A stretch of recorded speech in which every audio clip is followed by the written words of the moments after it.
नमस्कार दोस्तों, स्वागत है आपके अपने YouTube channel technical success planner में। तो आ चुके हैं दोस्तों एक और जॉब नोटिफिकेशन को लेके जो कि निकल के आई है सेल की तरफ से 2024 का जो नोटिफिकेशन है वो जारी कर दिया गया है। तो आइए वीडियो शुरू करने से पहले जो भी बच्चे चैनल पर पहली बार विजिट कर रहे हैं वो चैनल को लाइक और सब्सक्राइब करना ना भूलें। साथ ही साथ इस चैनल को ज़्यादा से ज़्यादा अपने दोस्तों में शेयर करें। तो जैसा कि दोस्तों आप स्क्रीन पर देख पा रहे होंगे कि सेल रिक्वायरमेंट 2024 का जो ये नोटिफिकेशन है वो फाइनली जारी कर दिया गया है। और ये जो नोटिफिकेशन जारी किया गया है वो पूरी तरह से सरकारी है। यहाँ पर जो एलिजिबल क्राइटेरिया रखा गया है जिसमें आपके पास ITI, पॉलीटेक्निक और बीटेक के जो भी स्टूडेंट हैं उनको यहाँ पर मौका मिला है। तो आइए वीडियो शुरू करने से पहले जो भी बच्चे अभी तक अपनी तैयारी को किन्हीं कारणों की वजह से छोड़ चुके थे वह अपनी तैयारी को कंटिन्यू कर लें, क्योंकि आने वाले समय में बहुत ही बम्पर भर्ती का पिटारा खुलने वाला है। तो आइए वीडियो को ज़्यादा लंबा ना करते हुए चलते हैं इसके ऑफिशियल नोटिफिकेशन की तरफ। तो जैसा कि दोस्तों आप स्क्रीन पर देख पा रहे होंगे कि an opportunity to join Bhilai steel plant SAIL requirement notification for version post. तो यहाँ पर ये नोटिफिकेशन निकाला गया है। यहाँ पर ये एडवर्टाइजमेंट नंबर आप देख पा रहे होंगे। इसकी जो पब्लिश की डेट है वो 8/7/2024 दी गई, यानी 8/7/2024 को इस नोटिफिकेशन को पब्लिश किया गया है। आइए हम लोग डिटेल में चर्चा करते हैं कि किस पोस्ट पे कितनी सीटें निकाली गई हैं। तो यहाँ पर देख पा रहे होंगे एजुकेटिव पोस्ट, पहली जो पोस्ट है एजुकेटिव की। तो यहाँ पर देख पा रहे होंगे general medicine, radio diagnostic, RESP medicine. यहाँ पर देख पा रहे होंगे जो नंबर ऑफ पोस्ट है वो 4 है। UR में 3, SC में कोई नहीं, ST में भी कोई नहीं, OBC में 1 सीट है, EWS में कोई नहीं और PWD में देख पा रहे होंगे 2 सीटें निकाली गई हैं। उसी तरह आप रेडियो डायग्नोस्टिक में देख पा रहे होंगे कि टोटल जो सीटें हैं वो 2 हैं, केवल जनरल में 2 सीटें निकाली गई हैं। इसी तरह से RESP मेडिसिन, यहाँ पर भी केवल 2 सीटें निकाली गई हैं जो कि जनरल में 2 सीटें हैं। इस तरह से हम लोग आगे चलते हैं। OB&G, यहाँ पर जो वैकेंसी की बात करेंगे टोटल 2 सीटें निकाली गई हैं और दोनों ही सीटें जनरल में निकाली गई हैं। SC, ST और OBC और EWS के बच्चों को यहाँ पर कोई सीट नहीं मिला है। अगर वो चाहें तो UR में फॉर्म को सबमिट करके इसमें पार्टिसिपेट कर सकते हैं। आगे हम लोग चलते हैं। जो अगली वैकेंसी निकाली गई है वो डर्मेटोलॉजी में। यहाँ पर नंबर ऑफ पोस्ट की बात करें तो 1 सीटें निकाली गई हैं, वो भी UR में। अगली ऑर्थो में देख पा रहे होंगे 2 सीटें निकाली गई हैं, ये भी UR में 2 सीटें निकाली गई हैं। ENT, इसमें 1 सीटें निकाली गई हैं।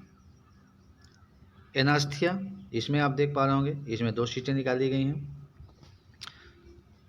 और अगली पोस्ट ओफोफोटोलॉजी, इसमें 1 सीटें निकाली गई हैं। पैथोलॉजी की बात करें तो यहाँ भी 1 सीटें निकाली गई हैं। और अगली जो पोस्ट निकाली गई है वो आप देख पा रहे होंगे फास्टिया में 1 सीटें निकाली गई हैं। अब आते हैं हम लोग मेडिकल ऑफिसर के लिए। तो यहाँ पर 1 सीटें निकाली गई हैं। असिस्टेंट मैनेजर के लिए 3 सीटें निकाली गई हैं। आगे हम लोग बढ़ते हैं। अब आ सकते हैं नॉन एजुकेटिव पोस्ट।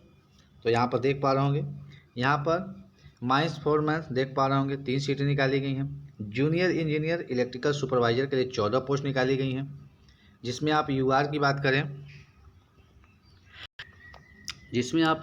बात करें तो 6 सीटें हैं। SC के लिए 1 सीटें हैं, ST के लिए 5 हैं, OBC के लिए 1 हैं, EWS के लिए 1, PWD के लिए यहाँ देख पा रहे होंगे 2 सीटें निकाली गई हैं और ESM के लिए 2 सीटें निकाली गई हैं।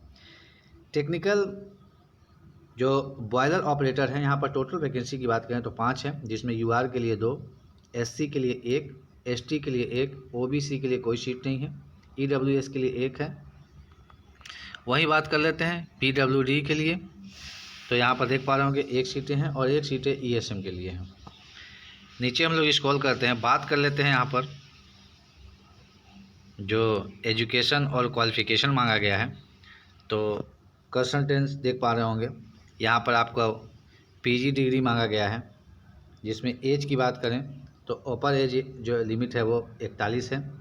मेडिकल ऑफिसर के लिए भी पीजी डिग्री, इसमें 38 ईयर मांगा गया है। मेडिकल ऑफिसर जो ओएचसी के लिए यहाँ पर जो एज है वो 34 साल। यहाँ पर आपके पास एमबीबीएस होना चाहिए और साथ में degree diploma in industrial health AFIC association में होना चाहिए। आगे हम लोग बढ़ते हैं, बात कर लेते हैं असिस्टेंट मैनेजर।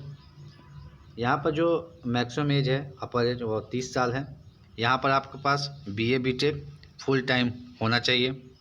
माइनिंग फोरमैन के लिए एज की जो बात करें वो 28 साल है। इसमें आपके पास 10वीं के साथ डिप्लोमा जो कि फुल टाइम होना चाहिए माइनिंग में।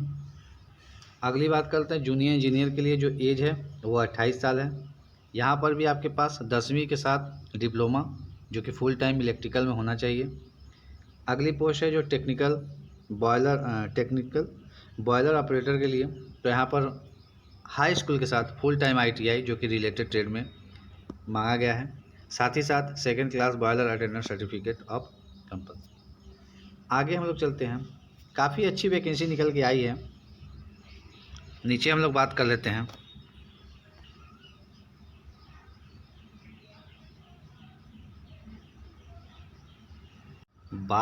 यहाँ पर जो एज में छूट मिलने वाला है। तो यहाँ पर एज रिलेशन जो कि देख पा रहे होंगे, अपर एज 3/8/2024 को जो फॉर्म की क्लोजिंग डेट है वो देख पा रहे होंगे कि SC ST को 5 साल की छूट मिलने वाली है, OBC को 3 साल और PWD को 10 साल, और domicile in state of Jammu Kashmir के लिए तो 5 ईयर्स रिलैक्सेशन है अपर एज लिमिट। तो ये एज में छूट रहने वाली है। बात कर लेते हैं हाइट। तो आप देख पा रहे होंगे कि मेल के लिए जो हाइट है वो 155 सेंटीमीटर फॉर इंजीनियरिंग और CM नॉन इंजीनियरिंग में 150, फीमेल के लिए 143 है। वहीं ये जो ग्रेड है देख पा रहे होंगे E1 to E3 पोस्ट के लिए, वही बात कर लेते हैं फीमेल के लिए ये ग्रेड 1 में। तो देख पा रहे होंगे मेल के लिए जो है वो, यहाँ पर एक चीज़ आप देख लेंगे कि जो यहाँ मेल के जो कैंडिडेट हैं उनके लिए 155 और 150, वहीं फीमेल के लिए 43 है। यही बात कर लेते हैं अगली पोस्ट के लिए। तो यहाँ पर मेल के लिए 155 है और फीमेल के लिए 143 है। बात कर लेते हैं वेट के लिए। तो यहाँ पर देख पा रहा हूँ 45 kg और ये फीमेल के लिए 35, वहीं मेल के लिए 45 और फिर फीमेल के लिए 35 kg। चेस्ट की जो साइज़ है वो आप देख पा रहे होंगे कि 72 सेंटीमीटर मांगा गया है। और जो डिस्टेंस विजन है यानी आँख की जो डिस्बिलिटी वो देख पा रहे होंगे 6/9, इंजीनियरिंग के लिए, नॉन इंजीनियरिंग के लिए 6/6, वहीं same for male and female के लिए 6/9, और 35 year 1 step reduction both eyes 1 step. Neighbour vision के लिए यहाँ पर दिखाया गया है Z1 बोथ ईजी विथ और विदाउट ग्लास पावर, यानी बिना चश्मे का आपकी जो पावर है वो यहाँ दिखाया गया है। Colour vision. आइए बात कर लेते हैं सैलरी की, क्या सैलरी मिलने वाली है।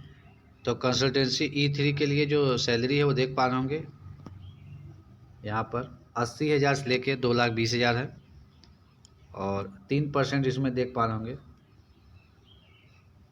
बढ़ोतरी है। मेडिकल ऑफिसर के लिए देख पा रहे होंगे 70,000 से लेके 2 लाख तक है। मेडिकल ऑफिसर OHS या सर्वेयर के लिए फर्स्ट ईयर 50,000 और सेकेंड ईयर देख पा रहे होंगे 1,60,000, दूसरे ईयर में 60,000 है, और 3% देख पा रहे होंगे जिसमें 1,80,000 तक आपकी सैलरी रहने वाली है। माइनिंग फोरमैन के लिए 26,600 से 38,920, और टेक्नीशियन बॉयलर ऑपरेटर के लिए 25,000 से लेके 35,000 तक सैलरी रहने वाली है। तो काफ़ी शानदार सैलरी रहने वाली है।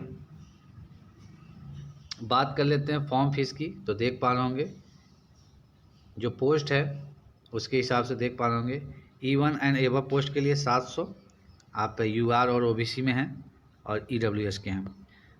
अगर आप SC ST PWD और ESM के लिए हैं तो 200 फीस लगने वाला है। S3 के लिए 500 फीस है। वहीं बात कर लेते हैं SC ST PWD के लिए तो 150 रुपये रखा गया है।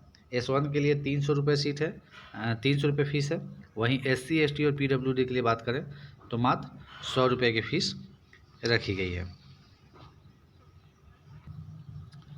अगर आप भी चाहते हैं इस नोटिफिकेशन को डाउनलोड करके रीड करना तो आप www.sail.co.in पर जाकर कैरियर के ऑप्शन पर जाकर इस नोटिफिकेशन को डाउनलोड करके फुली रीड कर सकते हैं। तो वीडियो कैसा लगा है इसे कमेंट बॉक्स में ज़रूर बताइएगा। वीडियो पूरा देखने के लिए बहुत बहुत धन्यवाद। मिलते हैं एक नई वीडियो में एक नए नोटिफिकेशन के साथ। तब तक जय हिंद।